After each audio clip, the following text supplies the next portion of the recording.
All right, y'all. It's been over a week. I gave y'all plenty of time. See, I'm generous. I'm not like a lot of these other content creators. They be rushing to be talking about these little movies and these shows, and they be spoiling the stuff. Okay, I do spoil sometimes, but I didn't do it for this movie.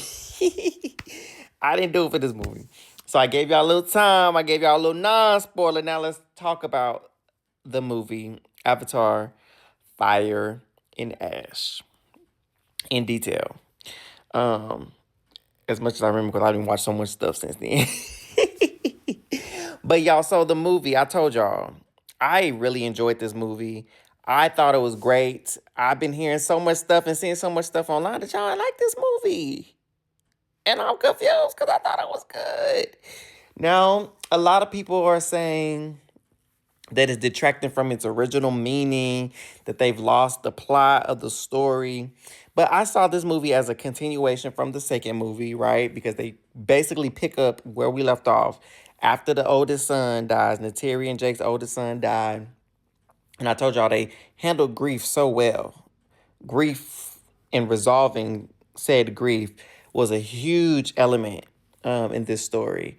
Forgiveness was a huge element in this story. Um, and so we see the family. They are split in ways. You got the son who's still connecting with his brother through, the spirit through the spirit tree. They connecting there, and he's, flying with him and still remembering, but he's blaming himself. He's feeling guilty. That's where his grief is coming from, guilt. He feels like if he had just listened, because he hard headed. He's very Luwak is hard headed. He don't listen, so he's blaming himself. You got Jake, who's not talking about it. He going on, he trying to gather the weapons, he trying to fight the people, arm the people, soldier on. Typical men a lot of times, instead of dealing and confronting how they feeling, they hold it and bottle it all in, right?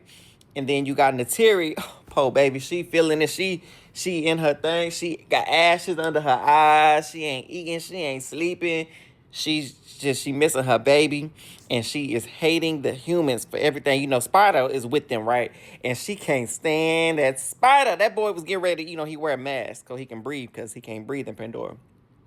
Do you not know he was choking in his sleep because he forgot to change the battery? And she looked at him like, if he die, he die. She ain't blink. She ain't move to go get his battery or nothing.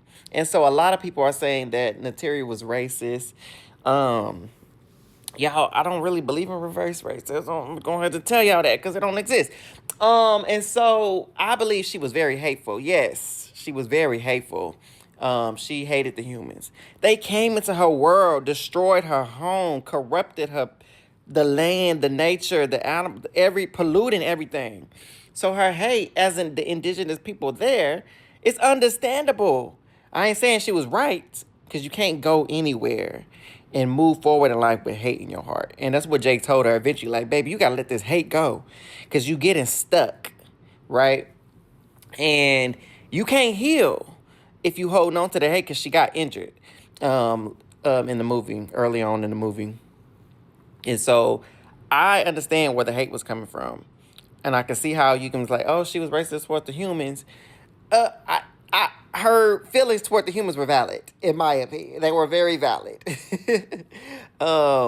But again, as valid as those feelings are, they're not helpful. Specifically dealing with what y'all got to go through right now, which is Jake had made the decision to move Spider to the other place where, like, her mama and the other humans were, and leave the Water Tribe. And they decided to go on as a family, and then they got attacked by the Ash people, Morong and her clan. And they got attacked, and that's where Nateri got injured. They got separated. The kids then got snatched up. Like, here y'all go. Y'all always getting snatched up, especially that little baby. Little Took Took. They always get snatched up. And so they got snatched up and taken by the Moraine clan. Nateri flies. She that woman is strong, okay? She is able to get to safety. and get some medical attention. And that's where she was, not the children, from the bed. And so while they are off captured, Jake and Qualdrich, Colonel Qualdrich, they end up working together, even though they caught Jake. Him and the other person, they caught Jake. But they had to work together to get the kids because Spider is Qualdrich's son, right? So they work together to try to save the kids. But before that, when the kids was on the run by themselves, what's the name? Spider's mask starts to go off. His mask goes off and he can't breathe, so he's dying. And Carrie, she connects to A.Y. in the plant, and she pretty much brings him back to life, right? And we find later on that he's able to breathe without needing the mask because the mycelium has now grown through his entire system and is allowing him to breathe. He starts growing one of the little tail things. I don't remember what they call. He started growing one of them. So he's pretty much starting to become one of them. So they get rescued from the Morong tribe, and they want to know, the Morong people, the Ash, Morong people, Morong is the lady name. The Ash people want to know how you work them guns. They call it thunder. She said, show me how to make thunder. Because Jake and them was tearing them up with them guns. So even after they escaped them, they rescued the kids because Curie, once again, tapped into A.Y., which the lady Morong don't believe in.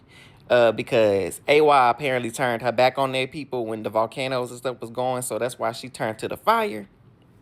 And that's what they trust in. They trust and believe in that fire. They don't believe in A.Y. no more. So the movie shows how even though all these tribes, they're not all the same. They all have their own beliefs, their own traditions. In this particular tribe, they're the outcast, they're the whatever, because they have left A.Y. And we see Qualdrich decide to take advantage because he has this thing with Jake. They want to get rid of Jake so bad. So he joins forces with them to take out and find Jake and take out the other people in the way. But I will also say, as much as it annoyed me, it was so predictable. I will give them that. This part was so predictable that they were going to do that. And I'm like, here you go. It's always those people. You want to turn your back on your own people because you greedy and you hateful. See, that's the hate. See, that's what hate would do. And I think in this, I like that it's showing the Terry, if you don't fix yourself, this is who you're going to turn into, this woman right here, if you don't get yourself together. But also moving along through the story, because I'm not really trying to recap it for y'all. Let me go through the other important pieces. So another important aspect was that, this part almost brought me to tears. After Jake got captured and the Terry had to rescue him, they also get Spider. Spider was captured too, right? And he takes Jake, because Natiri's been saying he need to kill him. You need to kill Spider. Okay, he's in the way. We don't need him here. And Jake was like, you know what, you right. Because now that they know he know how to breathe, they're just going to use this against us.